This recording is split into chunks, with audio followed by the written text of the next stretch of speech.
Hello everyone. हम लोग पढ़ रहे थे स्ट्रक्चर ऑफ एटम, और स्ट्रक्चर ऑफ एटम में हम लोग 2 लेक्चर कर चुके हैं, जिसमें हम लोगों ने एटॉमिक मॉडल्स के बारे में, इलेक्ट्रॉन प्रोटॉन की खोज के बारे में जाना था। अगर आपने वो 2 लेक्चर नहीं देखे हैं तो वीडियो के डिस्क्रिप्शन में आपको उसका लिंक मिल जाएगा, तो देख कर आइए, क्योंकि वरना इसके बिना इस लेक्चर में थोड़ी सी प्रॉब्लम हो सकती है। तो पिछली बार हमने पढ़ा था कि बोहर ने लाइन स्पेक्ट्रम को कैसे एक्सप्लेन किया, ये फिर से देखते हैं। तो ठीक से एक्सप्लेन किया जाएगा।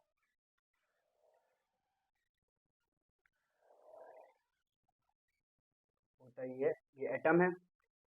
एटम में फर्स्ट सेल में एक इलेक्ट्रॉन है, इसको कहीं से एनर्जी दी गई, या तो कोई लाइट एनर्जी दी गई, या यहाँ पर हीट एनर्जी दी गई, तो उससे इलेक्ट्रॉन एक्साइटेड हुआ और अपनी सेल छोड़कर दूसरी सेल या तीसरी सेल किसी में भी चला गया। अब सभी की टेंडेंसी होती है कि जो भी, सिर्फ इलेक्ट्रॉन ही नहीं, कोई भी है, अपनी स्टेबल होना चाहता है और लोअर एनर्जी में होना चाहता है।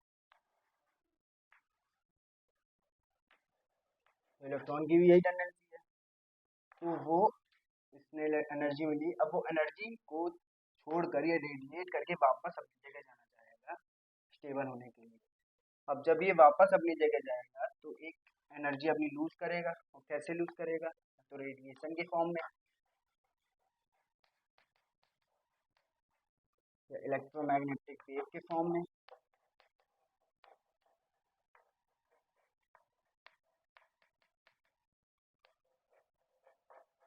या लाइट के फॉर्म में, ऐसे फॉर्म करेगा। अब इलेक्ट्रॉन फर्स्ट सेल से थर्ड सेल में जाएगा। पिछली क्लास में हम लोगों ने क्या एनर्जी पढ़ी थी? 13.6, 3.4, 1.5 समथिंग। तो इलेक्ट्रॉन की इतनी एनर्जी मिल गई कि वो फर्स्ट सेल से थर्ड में जा रहा है, 13.6 से 1.5 में जा रहा है, माइनस में थी। अब इसके बीच में तो कहीं भी जा नहीं सकता है, 13.6 से 3.4 के बीच में कहीं इलेक्ट्रॉन नहीं जा सकता है। बस इसी में बोहर ने लाइन स्पेक्ट्रम को एक्सप्लेन किया कि इलेक्ट्रॉन फर्स्ट से सेकंड में जाएगा, इसके बीच में तो बहुत सी एनर्जी है, जिसमें ढेर सारी वेवलेंथ निकलेंगी अलग अलग कलर की, वो तो शो ही नहीं करेगा। शो कौन सी करेगा? सिर्फ तो सेकंड सेल से जब फर्स्ट सेल में जाएगा, जो रेडिएशन देगा, जो वेवलेंथ बनेगी, सिर्फ उसी कलर का रेडिएशन देगा, और बाकी सब नहीं दे पाएगा। ऐसे ही बोहर ने एक्सप्लेन किया।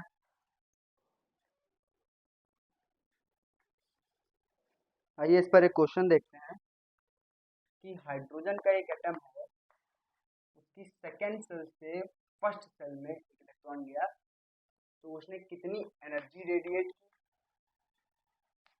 और उसकी वेवलेंथ क्या थी। एनर्जी निकालने का क्या फॉर्मूला था? पिछली क्लास में हम लोग पढ़ चुके हैं, delta E into minus E1। किसमें ज़्यादा होगी? सेकेंड वाले में। क्या फॉर्मूला था? Minus 13.6 Z square N square, minus plus हो जाएगा, अभी प्लस नहीं करते हैं,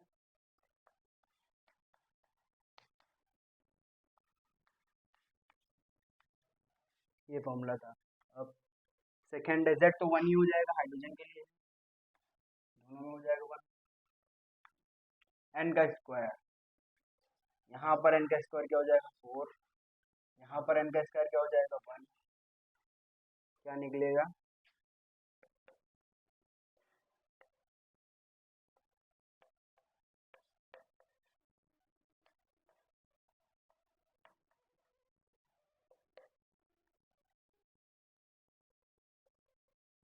और चीजा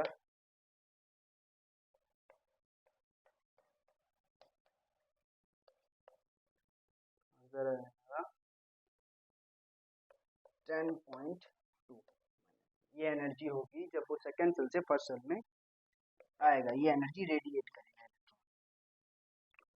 अब एनर्जी का फॉर्मूला हम लोग पढ़ चुके हैं। वेवलेंथ कैसे निकालें? वेवलेंथ के लिए एक सिंपल सा फॉर्मूला होता है,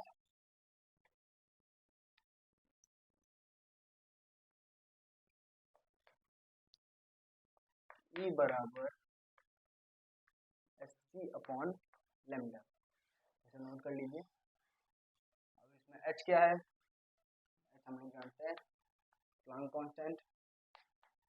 सी क्या है, speed of light.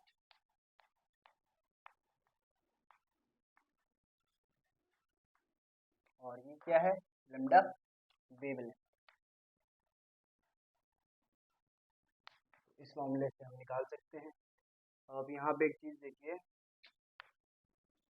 H C constant है, इसका कुछ मान रखा जा सकता है, क्या रखा जा सकता है देखते हैं। ई बराबर 1 2 3 7 5 डिवाइडेड बाई लेमडा। अब ये तभी एप्लीकेबल होगा जब एनर्जी इलेक्ट्रॉन वोल्ट में होगी और लेमडा एंगस्ट्रॉम में। शॉर्टकट है ये, लेकिन अभी एप्लीकेबल होने की कंडीशन है जब एनर्जी इलेक्ट्रॉन वोल्ट में होगी और लेमडा एंगस्ट्रॉम में। तो इसके थ्रू हम लेमडा भी निकाल सकते हैं। ये तो हो गया लंबा बेसिक मेथड। अगर लेमडा हमें जल्दी से तुरंत निकालना है तो कैसे निकालेंगे, उसके लिए फॉर्मूला बना हुआ है, छोटा डेरिवेटिव।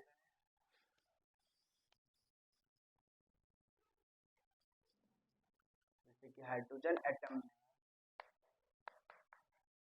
एन से एन में एक इलेक्ट्रॉन आया, उसकी वेवलेंथ क्या होगी, इसका फॉर्मूला कैसे निकालते हैं आइए देखते हैं। पहले एनर्जी देखते हैं, एनर्जी डिफरेंस क्या होगा, E2 माइनस, सही लिखा है, सही लिखा है। इस डेल्टा यू को हम लोग क्या लिख सकते हैं, पिछले पीछे से हमें एनर्जी क्या वैल्यू मिली है, क्या फॉर्मूला मिला है एनर्जी का, 13.6। ये सब फॉर्मूला आपको पिछली क्लास में मिल जाएंगे।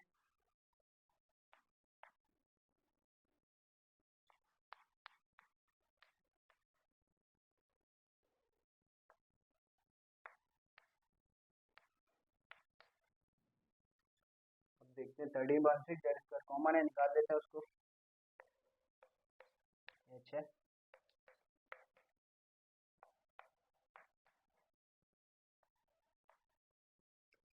यहाँ क्या बचेगा,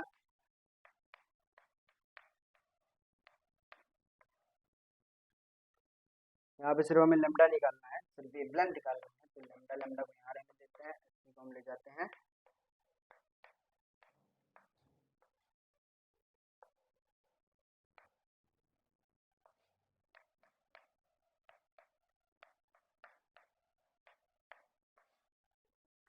ये निकला, ये फॉर्मूला लिख सकते हैं या अभी रुक जाएगी, थोड़ा और बाकी है।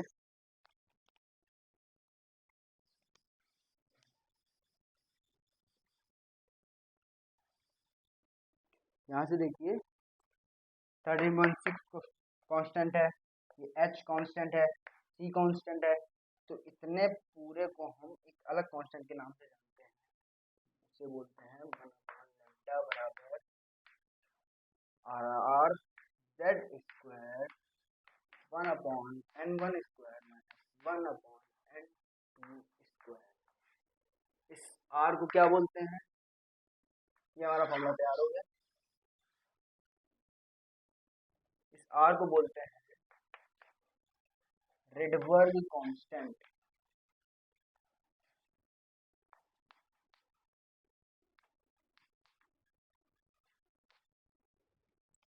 आर को क्या बोलते हैं, रेडबर्ग कांस्टेंट, और इसकी वैल्यू क्या होती है, 1.09 into 10 to the power minus 7 metre inverse.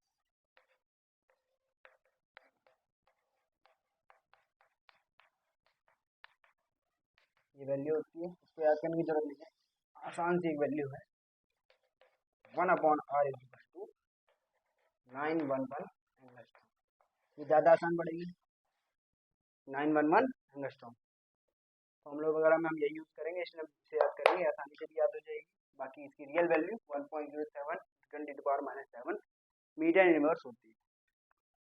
चलिए हमें फॉर्मूला मिल चुका है लेमडा का। अब इसके बाद हम पढ़ेंगे सीरीज, पढ़ेंगे ट्रांजिशन सीरीज। ट्रांजिशन क्या होता है, जब इलेक्ट्रॉन किसी दूसरी सेल से नीचे सेल में आता है, तब एनर्जी रेडिएट करता है, इसी को बोलते हैं ट्रांजिशन।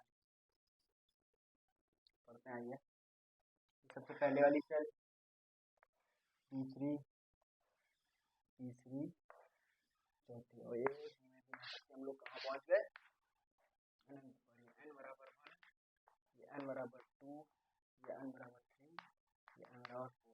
देख रहे हैं आप, जैसे जैसे ऊपर बढ़ते जा रहे हैं ये गैप कम होता जा रहा है। क्यों कम होता जा रहा है गैप?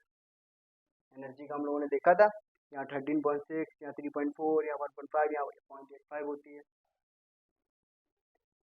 अब सीरीज क्या होती है ये पढ़ते हैं हम लोग।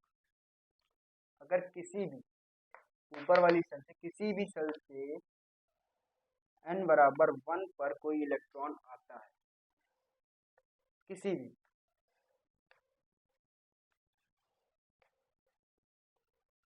तो इस सीरीज को बोलते हैं, जब एक n2 से n1 पे आ रही है तो इसको लाइमन वेव बोलेंगे। लेकिन जब किसी से भी आएगी एक सीरीज बनेगी, 2 से 1, 3 से 1, 4 से 1, तो इस सीरीज को बोलते हैं लाइमन सीरीज। क्या बोलते हैं? लाइमन सीरीज बोलते हैं। कब बोलते हैं? जब n बराबर 1 पर कोई भी आ रही हो, कहीं से भी आ रही हो, अगर 1 पर आ रही है तो एक सीरीज बनेगी, इस सीरीज को बोलेंगे लाइमन सीरीज। आइए इस इसको सॉल्व करते हैं। लाइमन सीरीज कौन सी होती है? जिसमें n बराबर 1 पर सब आते हैं।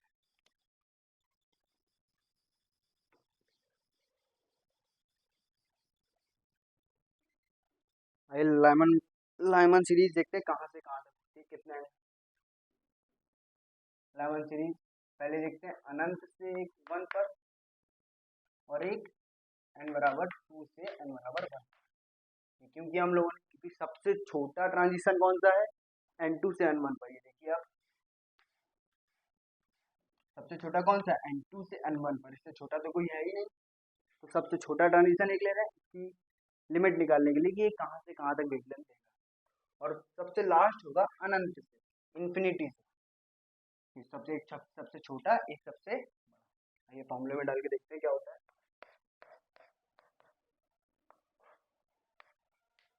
फॉर्मूला याद है?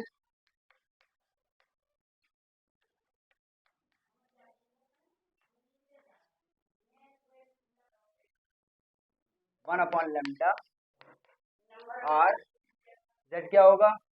1 होगा ऑब्वियसली, हाइड्रोजन के लिए ले रहे हैं। पहले हम लोग ये करें शॉर्टेस्ट बना। n1 क्या होगा? n2 क्या होगा?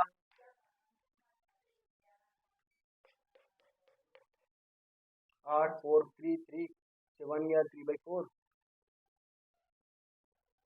3/4।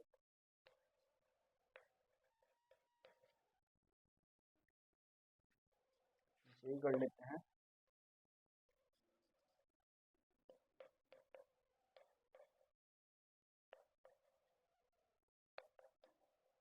अभी अभी हम लोगों ने 1/r की वैल्यू पढ़ी थी, क्या थी? 911 एंगस्ट्रॉम। सीधा लगा देंगे, बड़ी वैल्यू याद करने की कोई जरूरत नहीं है। 1.07 1.09 10⁻⁷ मीटर इनवर्स। छोटी याद कीजिए, जल्दी याद हो जाएगी। इसकी वैल्यू रख देते हैं।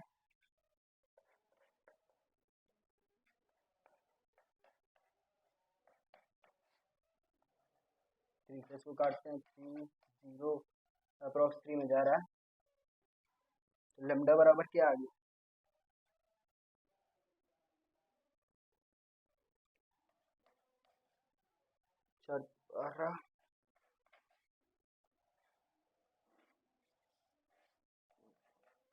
लेमडा बराबर क्या आ गया?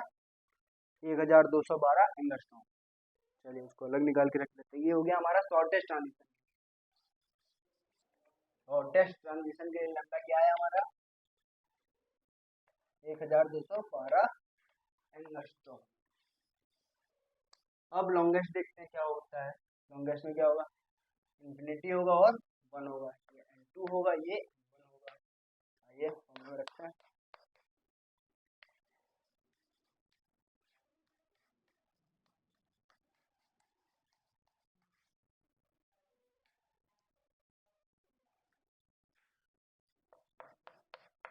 आर हम लोग बाद में इसकी वैल्यू रखेंगे, क्यों रखेंगे, जेड क्या होगा 1, हाइड्रोजन के लिए है 1, क्या होगा N1 क्या होगा 1, पहले ट्रांजिशन हो रहा है ना, पहले बार हो रहा है, फिर 1/N2, N2 क्या होगा इनफाइनाइट, इनफाइनाइट का स्क्वायर इनफाइनाइट, और अगर इनफाइनाइट को किसी में डिवाइड करते हैं क्या आता है 0,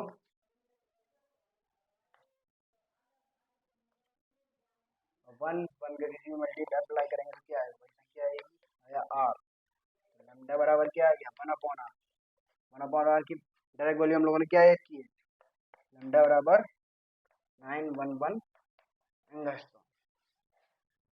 तो शॉर्टेस्ट ट्रांजिशन के लिए क्या आया 1212 एंगस्ट्रॉम, और लॉन्गेस्ट ट्रांजिशन के लिए क्या आया 911 एंगस्ट्रॉम। अब ये देखिए लॉन्गेस्ट के लिए कम आया है और शॉर्टेस्ट के लिए ज्यादा आ गया, ऐसा क्यों हुआ है, क्या पता है?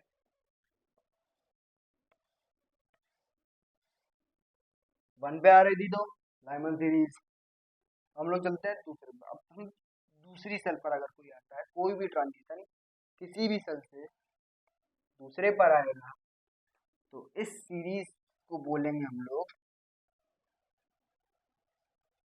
बामर या बामर सीरीज, बामर बालमर। इसमें क्या होगा, इसमें भी हम लोग निकाल के देख लेते हैं। सबसे लॉन्गेस्ट ट्रांजिशन इसमें क्या होगा, इनफाइनाइट से 1, सॉरी इनफाइनाइट से 2, और शॉर्टेस्ट ट्रांजिशन क्या होगा 3 टू 2 निकालते हैं, पहले ये निकाल लेते हैं 1/लैम्डा, फॉर्मूला बताइए, और Z square 1/N1 square upon 1/N2 square,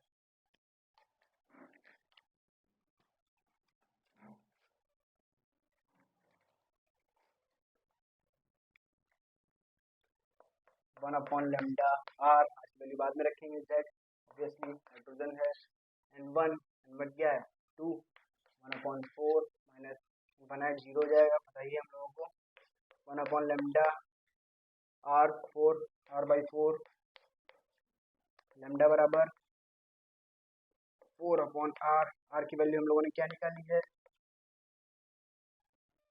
r की वैल्यू हम लोगों ने क्या निकाली थी पहले, 1/r की क्या वैल्यू होती है 911, लैम्डा बराबर 436, इसमें क्या आया है 3644 एंगस्ट्रॉम। आइए अब दूसरा निकाल लेते हैं, ये निकाल लेते हैं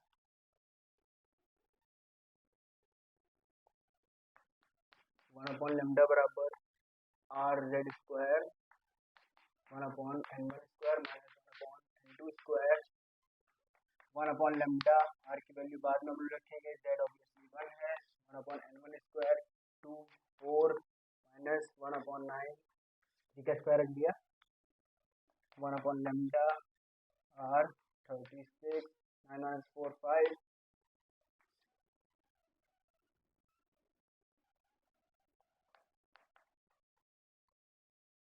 और लैम्डा बराबर 36/5 इंटू 911, आइए इसे सॉल्व कर लेते हैं, लैम्डा बराबर 36/5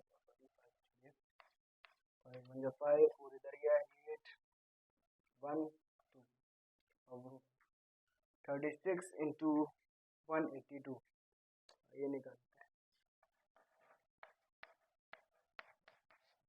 6 2 जा 12 1 6 8 जा 48 49 4 7 जा 1 4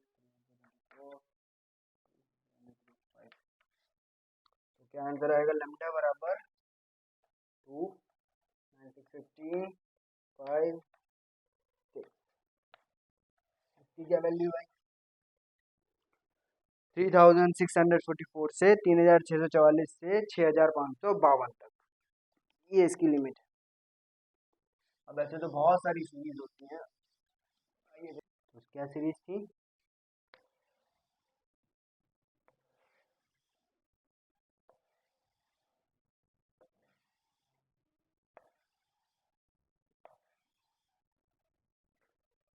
जब फर्स्ट पर कोई भी ट्रांजिशन होता है n बराबर 1 पर,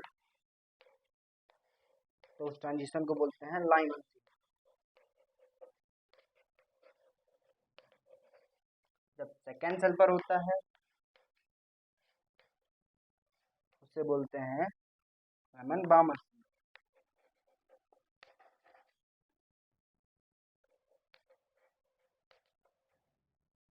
और जब थर्ड पर होता है तब होता है पैस्चन सीरीज। और थर्ड के बाद जब फोर्थ पर होता है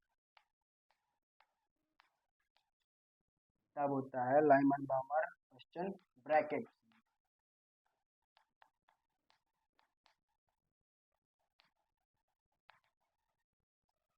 फोर्थ के बाद जब फिफ्थ पर होता है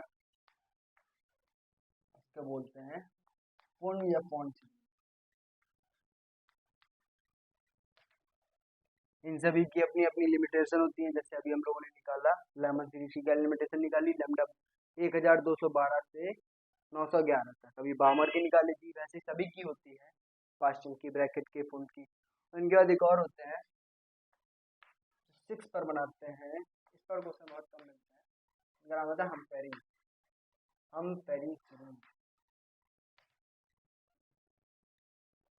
तो वैसे ही सबकी निकाल लेंगे हम लोग लिमिटेशन। इसमें 1 था, इसमें n बराबर 1 ले लेंगे, n बराबर 2 ले लेंगे, n1 बराबर 1 ले लेंगे, n1 बराबर 2 ले लेंगे, n1 बराबर 3 ले लेंगे, और ऐसे सभी की लिमिटेशन निकालते रहेंगे। और सभी अपनी अपनी एक पर्टिकुलर एक वेवलेंथ निकालेंगे, जिससे हमें लाइन स्पेक्ट्रम थोड़ा बहुत समझ में आता है। एक बात और कर लेते हैं हम लोग।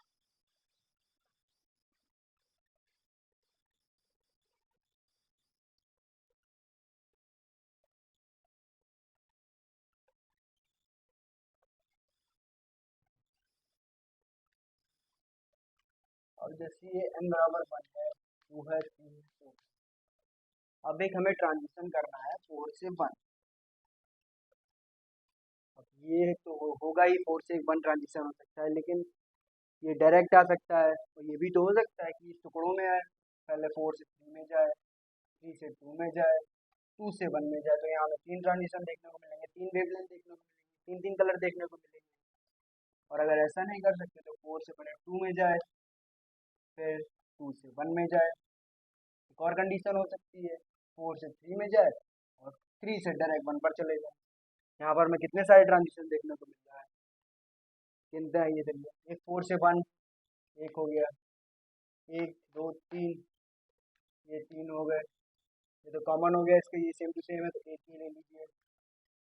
और एक ये तो इसके साथ कॉमन हो गया, एक ही ले लीजिए। टोटल हमें कितने मिले, 3 4 5 6। n बराबर 4 से n बराबर 1 जाने में हमें कितने ट्रांजिशन देखना होगा, 6। अब ये तो छोटा है, इसलिए हमने वो जान लिया, नाप लिया, गिन लिया कि इसमें 6 ट्रांजिशन। अगर बड़े बड़े आ गए, हम फिर इस सीरीज के आ गए, उसमें तो डायरेक्ट 6 पर होता है। तो लाइमन सीरीज के आ गए, बहुत ऊंचाई से इनफिनाइट से आते आते हम लोग ढेर सारी सीरीज बना दी। तो कैसे निकालेंगे, इसका एक फॉर्मूला होता है। क्या फॉर्मूला होता है, नंबर ऑफ ट्रांजिशन बराबर n2 minus n1 n2 minus n1 plus 1 divided by 2। आपको पता है कहाँ से कहाँ तक ट्रांजिशन हो रहा है, तो आप उसकी वैल्यू इसमें डाल दीजिए, आपको सारे ट्रांजिशन पता चल। जैसे कि अभी हम लोगों ने 4 से 1 किया था, आइए निकालते हैं क्या होता है।